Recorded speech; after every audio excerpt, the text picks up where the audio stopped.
need a purpose. But when you talk to me, Hi and welcome to Tarot Reading School. I'm sorry I didn't give you a bit of a heads up today. I was a little bit busy with everything and I thought, oh, all of a sudden it's 8:30 and time for my 15 minutes on Facebook and YouTube. And so I thought I'm just going to give a little talk or mini discussion around a particular tarot card spread I like to use. And it's the one I use for the weekly forecast. And it's the one that is it has a particular about that. It has a particular flow that I quite like. And I thought as I was thinking about how to present it to you this evening, I thought I'll talk about the meanings of each position of the cards. And I'll also talk about why the narrative and how the flow goes and why is so like it how it contributes to the storytelling. Because when we do a spread, it's always nice to have that flow because you're telling a story. It's not too jarring if you're just going bang bang bang with different information. Sometimes that having that nice sort of narrative, that nice flowing narrative, makes a difference and gives the reading some context. And it also engages the person that you're doing the reading for, simply because it's nice to have like a beginning, middle, and end, or to see how something is actually going to play out. And the 6 card spread I use for the weekly forecast actually provides that, and that's why I use it and have never really strayed from it because it gives that context. So what I'll do is I'll pull a generic 6 card spread and just explain the context. So I guess when you see this, it'll be a personal reading for you when you're watching it, if you're watching it on the replay. And so let's begin. The very first card that I will choose, the first card represents the inquirer. Maybe I'll do a reading for myself. I always like to do a reading when it's about me. So as in, like, it's really important to know to do. I'm sorry, not really important, but it's nice to do readings for yourself as well. So I'll demonstrate also how to do a reading for yourself. So the first card, the reason I'm saying that because whenever she turns up, I always think that she represents me. So the first card is the Queen of Pentacles. The first card represents. Oh, hi, Jocelyn. Thanks. I'll just jump on and say hi. Hi, Jocelyn. Thanks for joining me. So the first card represents the actual inquirer or the situation. I like to think that in the 6 card spread, it represents our conscious self, the thing that we know. Even though sometimes I always think the tarot tells the truth. It's like you go, "Urgh," but it's the conscious part of us, the thing that we do know. So the Queen of Pentacles in this instance represents a person. For me in a spread, the Queen represents the inquirer, the person and their own personal world at the moment. So not only so there's lots of layers going on here with this actual card at the moment, simply because she's turned up. She is represents a person, or the court cards represent people. So let's look at the different layers to start off with. First of all, it's the inquirer. It is the conscious self. The Queen can represent a person, and in this instance, for myself, when the Queen turns up, it represents my personal world. So I'll just give you a bit of background on that. The pages are the uprising of energy, like non-specific, but always a little bit frustrating. The knights are action. The queens represent the personal world, and the kings represent our contribution to the external world, or the like humanity, if you like. So in this instance, we're going to talk about the inquirer. If it's me, my personal world at the moment. So the Queen is me being introspective, and I know this is happening at the moment. As much as I don't like it, sometimes we don't like to hear the truth. It's an introspective card, so that's the conscious self and there's a conscious knowing. The second card, when it comes to this 6 card spread, is the unconscious, subconscious, the spirit world, the guides, our soul energy. So it is the unseen influence that is working with us to help us realize this conscious part of ourselves. So in this instance, we have the Knight of Pentacles. So the Knight of Pentacles in this instance is the subconscious or unconscious. So this is all about my work. I guess it's my business at the moment. So the unconscious or subconscious influence is that action part because we've got the knight in play here. So the knight represents action and how we're actually taking what like how we're actually acting as people. So it's interesting that I've got two court cards for myself. One is my conscious knowing, that's my personal self, and I like to think that's me being grounded. Oh, sorry. Oops, where are we? Being grounded, and I guess that sort of nurturing or practical part of myself. We then have the Knight of Pentacles, which I said is the external influence. So that is actually influencing me at the moment. It is about being active. It is about being the Knight of Pentacles represents building something slowly from scratch. So it might seem a bit boring and it might seem a bit tedious, but we're building something that is going to be long lasting. No quick thing, no quick pan from the fire. Now we're going to look at the third card, which represents the, I like to think about the fear, the challenges, the thing that we are learning through, the experience that we're learning through. Yeah, getting all the court cards today. So for me, the Page of Wands, the fear or the challenge that I um, find or face often, we talked about the court cards representing an uprising of energy, which is non-specific. So my challenge is finding that creative space or that creative energy. In my life, I have a chronic condition or chronic illness that like that every day. It's a challenge to be like not be motivated, but you never know from one day to the next. When I wake up in the morning, what sort of energy I'm going to have. So my fear, I guess, in this instance, is that I would like to have continuous motivated energy or continuous creative forces or creative energy. And I do. I worry every day that I'm not going to be able to maintain the momentum that these two cards require. Interesting. And that's exactly what I'm experiencing at the moment.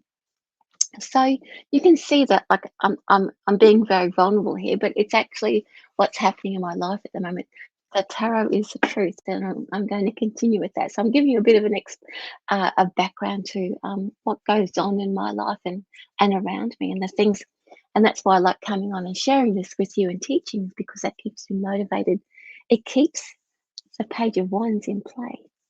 It's what I fear, and it's what challenges me, and it's what it works through. So my I guess for me, if I want to reflect on that card, is that to find different ways to keep my energy high, not do the same old thing and fall into a heap every time. So the next card in the 6 card spread represents the immediate response. How am I going to respond to this situation that's playing out at the moment? I don't know what it is yet, but this card, you can see we've now, the narrative is we've now set up the all the players. We can see what's at play in the conscious self, in the guide space or the soul space, the influence that our guides are playing in our life or my life. I can, my fear has been revealed, so my challenge. How am I going to respond to all of this? So we can see how that narrative is now playing out. We have another page. So my response is to continue to, I suppose, bring forward ideas. So this is can be a very scattered card. So my response is to like throw scattered ideas or throw scattered energy around at the moment.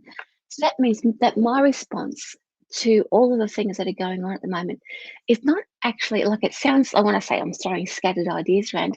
It's not actually probably not a bad thing when again I'm reflecting on what's going on at the moment because this guy is in play. which is my guide's influence or my soul influence. Scattered ideas or throwing different ideas around are actually the things that are um, helping me decide how I'm going to move forward, which means I'm trialing or creating different things, throwing them out there to see what actually happens and how it's taking. So the next card is the possible future. What is all the outcome of all of this?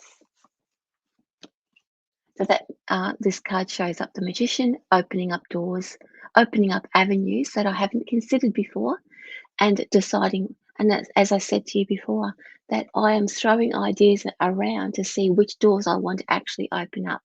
So so all the things that are playing out at the moment, the ideas that I'm sort of mucking around with or playing around with, are going to open up doors that I'm going to decide which avenue to go and head down. I guess what I'm doing is I'm formulating things for next year when I start traveling again to see what's working and what doesn't work, then what I can take on the road and realistically play out so that I don't run out of energy. So, what does this mean? So, the sixth card is the karmic card. What is it about my soul journey? What is my higher purpose in all this? And what am I working through karmically that I'm having these experiences at the moment? Because it feels like a real urgency around me. This is one of my favorite cards. It's the wish card. So I'm working through things that I'm looking at. This is the card of manifestation. You think it, you believe it, it comes into creation. So as I fall into what it is that I love, it's going to open up magically for me. So that's a really nice clue. Is that I do not have to push myself um, to the point of exhaustion, trying to into something that I can't maintain. This is just telling me as long as I create things and maintain things that I love, it's never going to be hard work. So that's a really nice little message for myself tonight. I didn't really think it was going to work or turn out like that, but you can see how that six card spread provides a nice narrative and a nice story, and it provides a lot of comfort. So the placement of the cards, the way that spreads are played out, and the way that they are formed, and the way that you tell the story or that you do the reading is just as important as doing and bringing forth the message itself. You are creating something that your client can actually relate to, and you can actually see how the thread of that, how that's life circumstances playing out, rather than just pulling one card and saying, "Bang, here's the message." You can actually show or demonstrate to your client that there is that you are relating to their beginning, their middle, and their end, and you are connecting or building a rapport um, with their struggles and their successes as well, and that you can actually connect to what's important to them.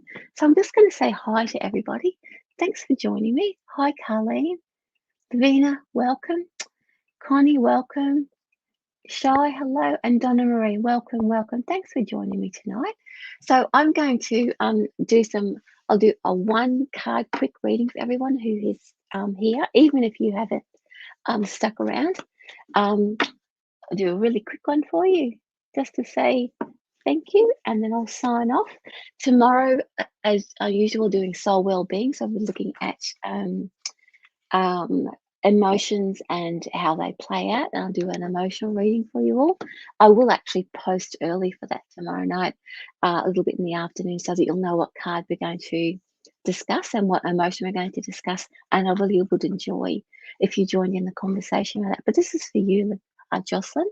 We've got the Seven of Wands. So that means at the moment you are exploring the part of yourself that is looking at how good you are, like you're feeling empowered because you can see yourself reflected in your outside world, and you are loving yourself right now, and you can see how you are making a difference, and it's helping you move forward and feel that you are contributing. Carlene, here's a card for you.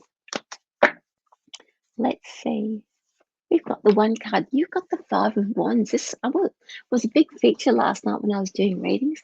So, Carly, we've got the Five of Wands for you. This is a turning point where sometimes little things are going a little bit awry, and that it's anything that points towards tripping up or tripping over or feeling that you are um, maybe not in the flow of things is always pointing you back towards your soul or yourself. It's stopping you from looking at the outside world and bringing you back to the self and thinking what's happening, and looking at the soul rather than external validation around things. Lavina, I'm doing well, thank you. So here's a one card reading for you. We've got the Hierophant. This is a real quest for learning for you at the moment about understanding your own higher purpose, but also to your whatever it is that whatever truth you're seeking right now or learning that you're seeking, it has to make sense to you. It can't. It's not about repeating what you've just by rote what you've learned. It has to touch you deeply and actually have a deeper meaning. So, Connie, this is for you. Got one card for you. Oh, you've also got the Seven of Wands. I'm just going to tune into you. Like again, Seven of Wands is about feeling that you are a sense of worthiness, I suppose, or a sense that the effort that you're putting is actually you're getting confirmation that you're on the right track. So, Connie, just take heart that it is worthwhile putting energy into something because you are actually the information that you're getting back that's helping you feel better about yourself or good about yourself is actually on point and correct. So, not to dismiss it and to take it on board that you are doing well and on the right track. So, Shai, this is for you.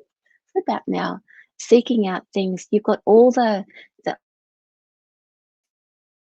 like the for looking for and making decisions, but the Two of Pentacles means that you have everything that you need to move forward on something. This is a very strong job or work card that you can actually create something that's going to bring a return, a financial return for yourself. So you have enough already to begin something for yourself. You can always add to it, but you don't. There's no question anymore that you have to add anything extra. You can. You have enough to begin and move forward. Donna Marie, let's pull one card for you. Knight of Wands. For me, often this, like when this one turns up, it's about moving house, but let me just tune into you for what this means for you, Donna. This is very fiery. I got like, especially the fiery aspect of it. You're actually voicing your opinion and getting fired up about things. You're not getting cranky or anything. You're actually speaking your mind, and by speaking your mind, you're actually clarifying the direction that you want to head in. Like you are by saying it out loud. I get a lot of talking with this, even though the ones card aren't necessarily talking cards, but you're actually voicing something or standing up for yourself and actually hearing what you're saying and making decisions by actually voicing or acting out what it is that you want to do. Okay, so lovely. And Jasmine, let's have one for you. Just quickly, Carlin says, thank you, you're welcome. Connie says, yes, seeing lots of angel numbers. Yeah, 111s and 444s. That they're always like reminders that we're on the right track. Absolutely. And externally, you can look at that, but it's also what you tell yourself, Connie, how well you're doing. So this is for you, Jasmine. We've got the Chariot card. So there's a lot of shake up around you at the moment. I get this, like when I say shake up, I get the shaking of the head. So you're coming out of a space of uh, perhaps feeling like not a hibernation space, but you've sort of been going along, and all of a sudden things that are not making sense to you, you're breaking free of them. The Chariot card is a bit disruptive. Can be, I just get that shaking or shaking of the head. So it's like you're shaking off some sort of state or space or headspace that says, this isn't good enough anymore. You're breaking free from old habits. This isn't traditionally what the chariot means, but that's what I'm getting for you in relation to this card. The chariot actually traditionally means where you're being pulled in two different directions and really having to make a decision about the direction that you want to head in, and sometimes can cause a bit of upset or unexpressed anger will start to spill over, and that can show itself in uh, physical symptoms and things like that as well. But this is more so you're shaking yourself out of, like, I want to say, a fugue state, like a space where you've been sort of a little bit lost, and now you're starting to see your reality and making decisions. And your chariot is actually helping you break through that and giving you the energy and the courage that you need to stand up for yourself and say, "This is what I want." Okay. And Donna says, "Thank you." Yeah, lots of voicing truth. Absolutely. I I want to say solidarity with you with that, Donna. That's absolutely fabulous. I really feel you're very fired up, and listening to what you say is actually helping you formulate the path that you want to go forward with. Okay, well, that's my extra 15 minutes, and you're welcome. Yes, you're welcome. I like to do the lessons. I'm actually starting up, and I'll pop up on my. I've finished doing. I've um, just for in the lesson sort of the lesson side of things. I've got now my little fortnightly lessons, either tarot reading lessons or psychic development lessons. I finally got it all fixed up properly because there was a few hiccups and issues with it. I spent the last 3 days just hunkering down and fixing up the website and everything. You touch one thing and all of a sudden there's like 10 things that need to be sorted out. So I will be promoting that tomorrow, putting up links tomorrow, and you can join me to actually have an hour with me, small groups, but learning how to and practicing in real time with feedback and good constructive criticism, but also constructive help about how you can improve your reading style, but also develop psychically as well. Anyway, that's me. Much love. I'm back tomorrow, same back time, 8:30, and we'll be doing soul wellbeing. Thanks for joining me. Love to you all, and take care. Have a good day tomorrow. Bye.